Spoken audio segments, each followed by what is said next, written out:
Dear students, अस्सलाम वालेकुम वरहमतुल्लाहि वबरकातुहू। आज की इस वीडियो लेक्चर में जैसा कि शायद आपको बोर्ड पर नज़र आ रहा होगा, मजमून नवीसी, जिसको आप अंग्रेज़ी ज़बान में ऐसे राइटिंग के नाम से जानते हैं, के बारे में कुछ वाकफियत और आशनायत जानने की कोशिश करेंगे।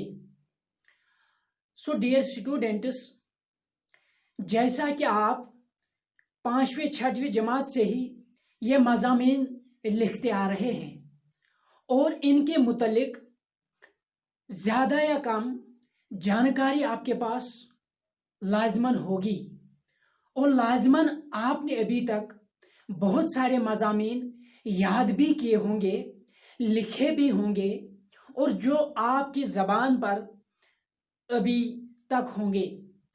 तो लेकिन फिर भी मैंने ये जाना कि इसके बारे में आपको थोड़ी वो वाकफियत जो है, रिविजन ही ना सही, या इसका याद और इसकी मशक जो है वो दोबारा कराई जाए तो ज़्यादा अच्छा है। सो सबसे पहले अगर हम देखेंगे ये जो मजमून नवीसी है ये क्या है, इसकी तारीफ या इसकी डेफिनेशन क्या होती है, तो वो ज़्यादा अगर आपको याद भी नहीं होगी मजमून तब भी आप लिखेंगे। लेकिन इंसान को पता होना चाहिए, स्टूडेंट को इस बात से बाखबर होना लाजमी है कि मैं जो काम कर रहा हूँ क्यों कर रहा हूँ, इसका मकसद और मुद्दा क्या है, तो वो हमारे माइंड में पहले ही होना चाहिए। यहाँ हमने पहले ये चीज़ याद रखनी है कि इसकी तारीफ में यानी अपने ख्यालात, अपने जज्बात, अपने ख्यालात, जज्बात, एहसासात या महसूसात को मौसर अंदाज में शुस्ता और सादा सलीस ज़बान में बयान करने का नाम मजमून है। ठीक, तो जो ही आप मजमून एग्जामिनेशन में लिखोगे तो वहां लाजमन और लाजमन आपका ध्यान 3-4 चीजों की तरफ जाना चाहिए। इनमें फर्स्ट चीज जो है वो क्या है, वो है यानी जो लैंग्वेज आप इसमें इस्तेमाल करेंगे, जबान, यानी सेहत जबान का ख्याल रखना जरूरी है। सेहत जबान यानी जितने भी अल्फाज, जो भी सेंटेंसेस आप मजमून में लिखेंगे वो ग्रामर के रूह से सही होने चाहिए, इनमें कोई ग्रामेटिकल मिस्टेक नहीं होनी चाहिए। इसी को कहते हैं सेहत जबान, इसका ख्याल रखना अदहज जरूरी है। सो डियर स्टूडेंट्स, ये मतलब पहला जो हिस्सा इसका ख्याल रखना आपको, और साथ ही साथ आपको इस बात का ख्याल रखना है जो आपका अंदाज है, उस्लूब यानी स्टाइल, उस्लूब जो है इसका भी इसमें ख्याल रखना है। यानी उस्लूब का मतलब है स्टाइल, तर्ज, ढंग, तहरीर, बयान करने का अंदाज आपका क्या है। यानी आप बेहतरीन लफ्जों, बेहतरीन अल्फाज जो है वो सिलेक्ट करने चाहिए और बेहतरीन लफ्जों की बेहतरीन तरतीब सिलेक्ट करनी चाहिए।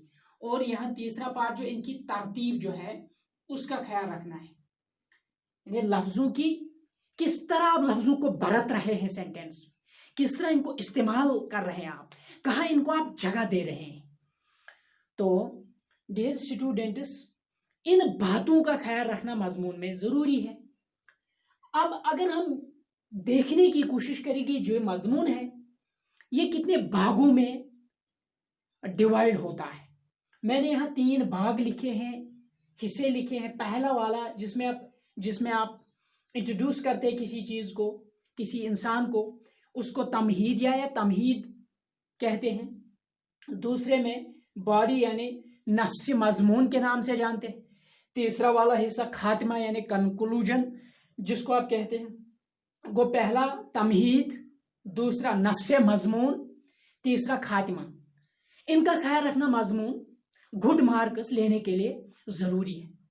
अब जो ही आप ये तमहीद लिखोगे, it should be very brief, ये बहुत ही इजमालन और मुख्तसरन लिखना होता है, 2-3 लाइनों पर ज़्यादा से ज़्यादा मुश्तमिल हो सकता है ये पहला वाला पार्ट।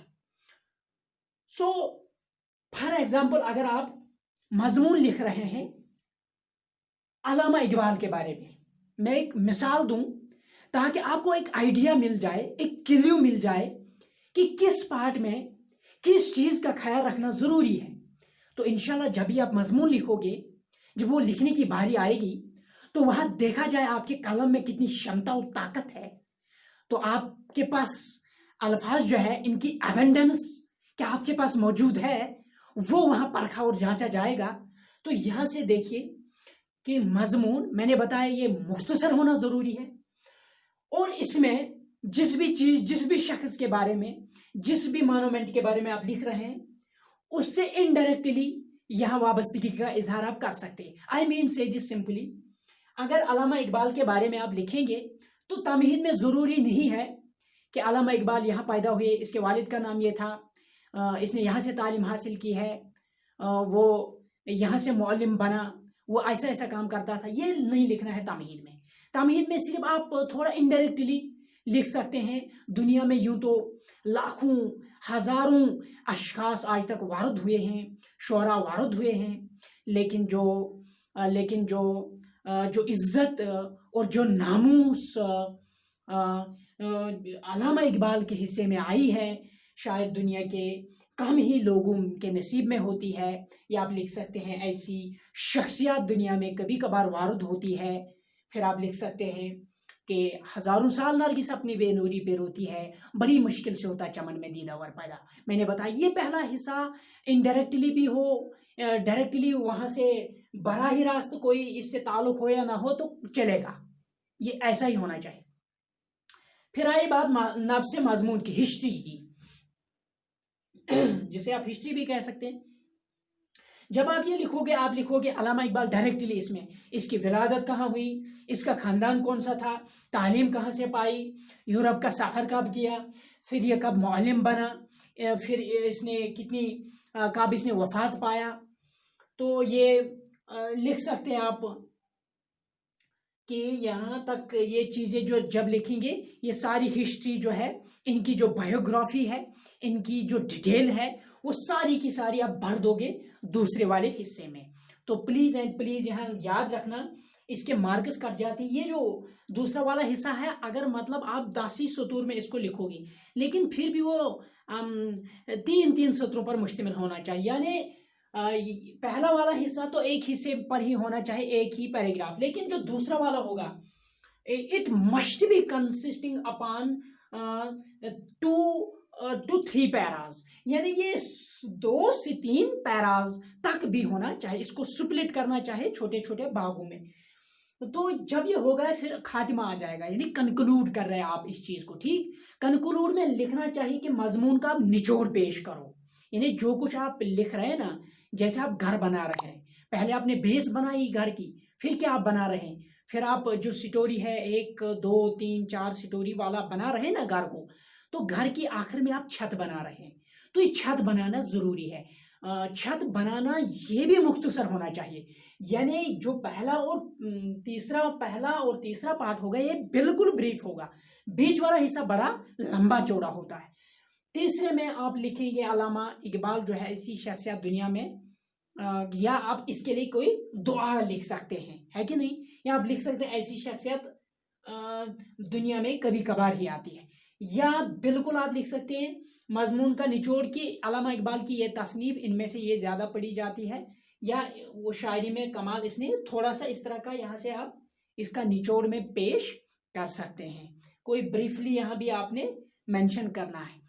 तो ये थे मजमून को मैं एक इम्पॉर्टेंट पॉइंट को रिपीट करूँगा, वो है कि इसको आप भागों में लिखोगे तो आपको इंशाल्लाह मार्क्स अच्छे मिलेंगे, वो वहाँ से आपको मार्क्स अच्छे मिलेंगे। तो डियर स्टूडेंट, इस मज़ामीन के अक़साम भी बहुत सारे हैं, लेकिन 10th लेवल या 8th या 9th लेवल, इस लेवल पर हम ऐसी चीज़ें یہ نہیں سکھانی چاہیے کہ مطلب وہ ہے وہ آپ تھوڑا کنفیوز ہو جائیں گے، یا وہ چیز آپ کو زیادہ یاد بھی، وہ ڈیپ لیول کی نالج ہے، تو اتنا یاد رکھو آپ تھوڑا. میں نے اس میں آپ کو ہیلپ کیا، آلریڈی آپ کو چیزیں پتہ تھی. اللہ آپ کو کامیاب کرے، آپ کامیاب ہو جائے. السلام علیکم.